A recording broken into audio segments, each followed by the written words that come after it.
Okay, Kelim Perek Yud Beis Mishnah Gimel. Going through the different options of, not options, but different halachas of utensils that are made, in combinations and all that. Fine. So kisui teni shel mateches shel balabatim.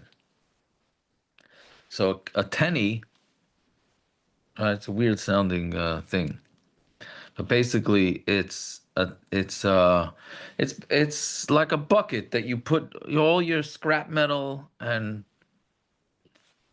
like those in the old days, the coffee, the Folgers coffee metal. I'm talking about the what do you call A it? coffee can. Coffee can. There you go, a coffee can. Right. Coffee can. Cover of the can. What? The cover you take off with a. Forget it. A can, dude, a coffee can. You put all your junk in there, right? So. But it also has a cover on it, and the cover also is sort of like a clay kibble. Well, So the question is, this is a mug, not a can, but yeah. oh, a new version, the new version of that, right? So if it had a cap, very good. If it had a cap on it, that also can be a clay kibble. So kisa teni shamatech, right? Obviously, the teni part, I don't know if it's obvious. I don't know if anything's obvious, but it should be makabel tuma. It's a clay kibble. This is the cover of the teni shamateches, so it depends. Shel balabatim, if it belongs to balabatim, so Rabbi Gamliel metame, Rabbi Gamliel says it's tame, and he holds because balabatim, because it's a kli. The Chacham Metar and the Chacham say that it is tor. It doesn't. They don't use it enough for that. Meaning, it's possible to use it for a kli, but it's not really. It's not really used like that for shalroifim though. But if it belongs to a doctor, then for sure it's tame, because doctor will use it to. I think what it is, he takes off the cover and then he'll put all his medical stuff into that cover to hold it.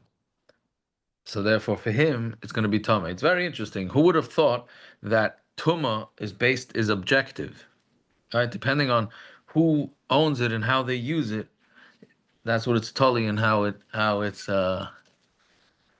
if it's tummy or not. Hadela shabamigdal, a door that's on a wood box, right?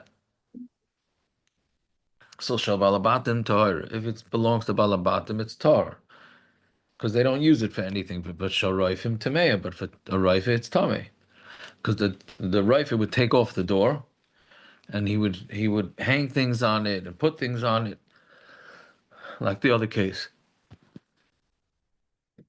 Hayituchin. So this the hayituchin is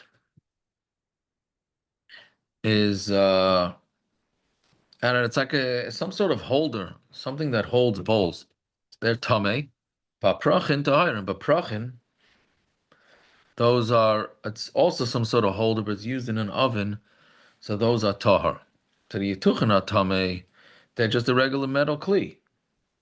But the prachin is tar because you use it in the stove.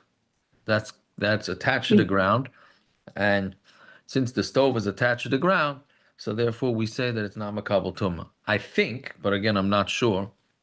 The common question people ask if they have to toivel the grate of the oven,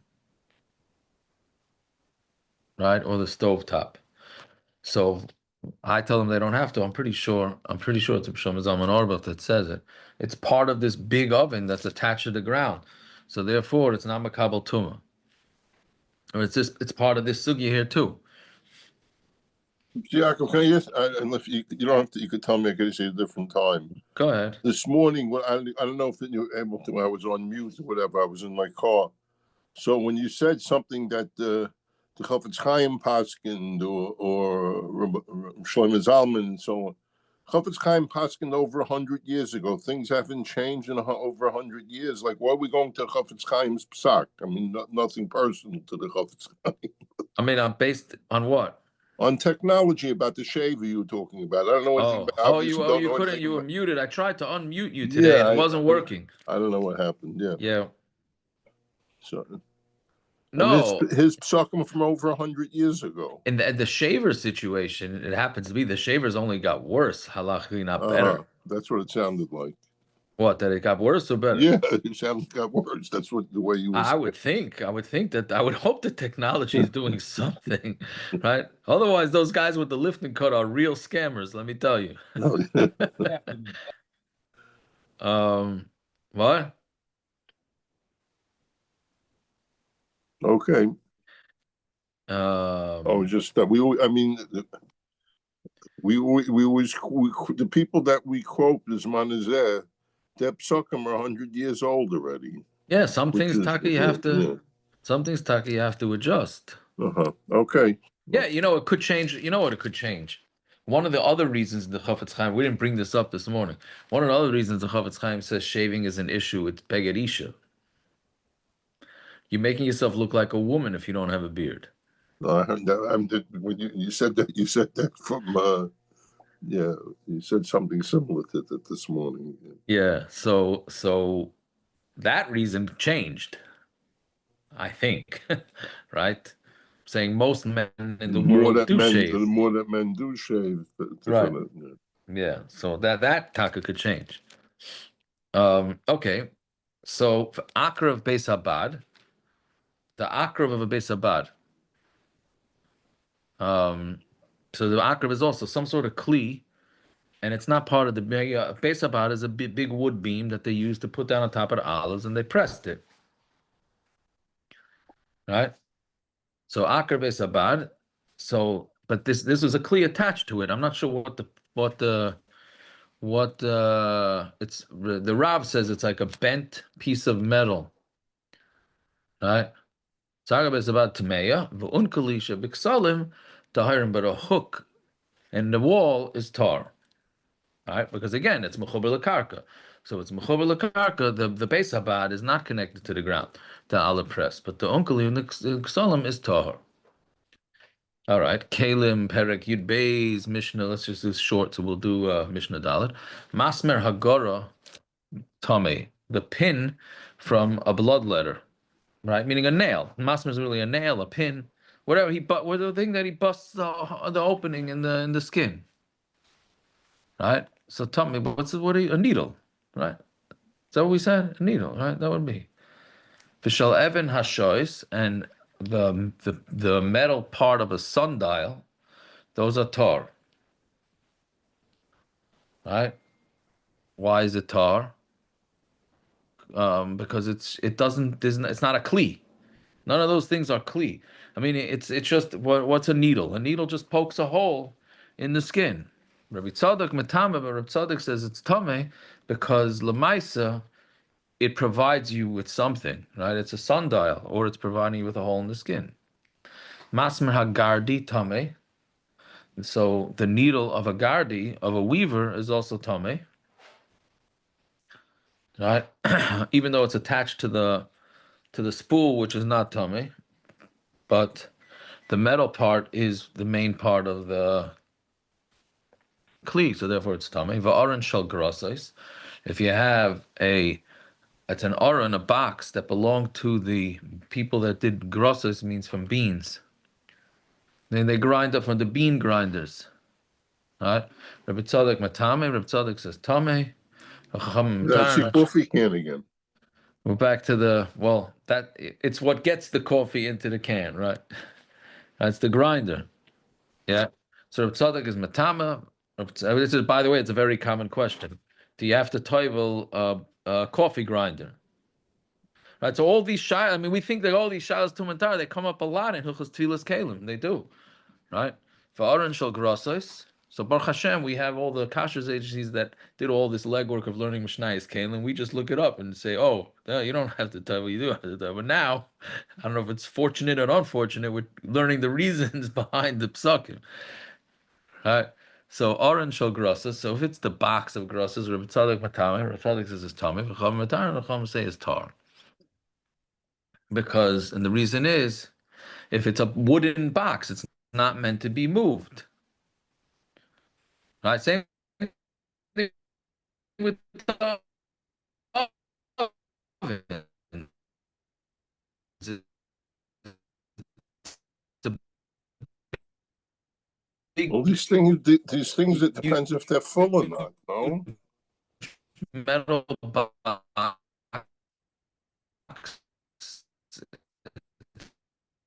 Not meant to be moved. I think even if they're empty, well, everything makes a difference, right? If the wagon that they put these grinders into is metal, tamei, then it is tamei. Yeah. Okay, let's learn a little Musa.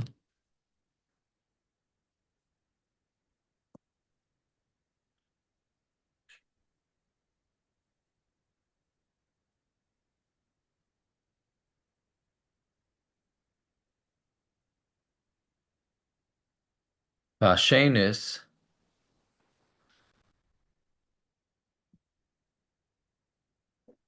Um,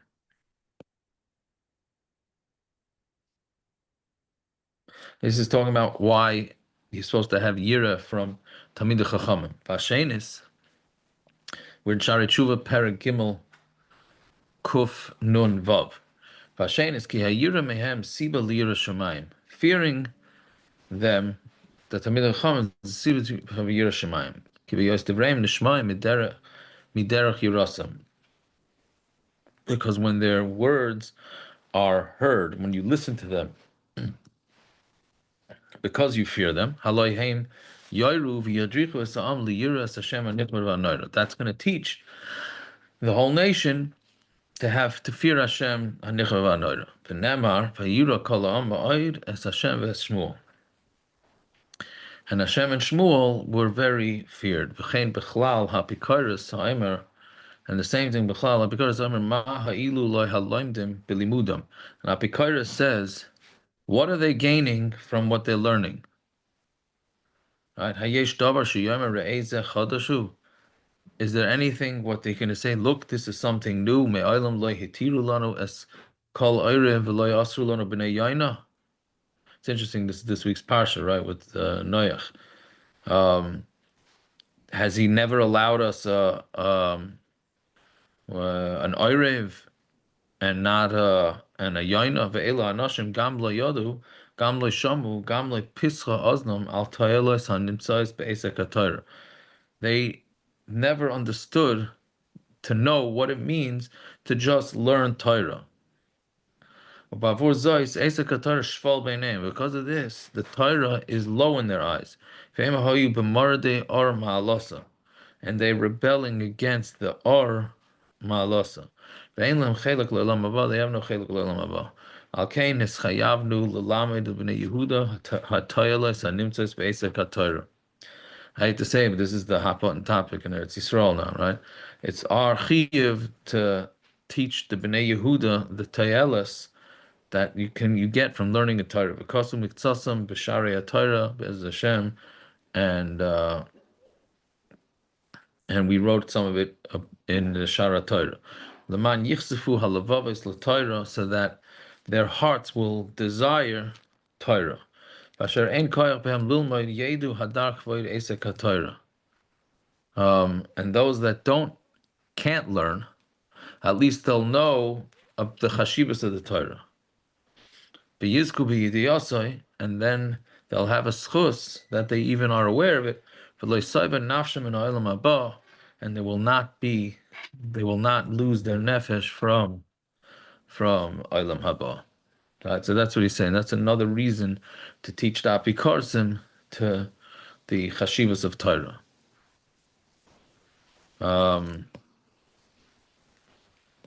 Yeah. Okay. Let's do one more. We covered for tomorrow. This next one is for Jesse. Yeah. Somebody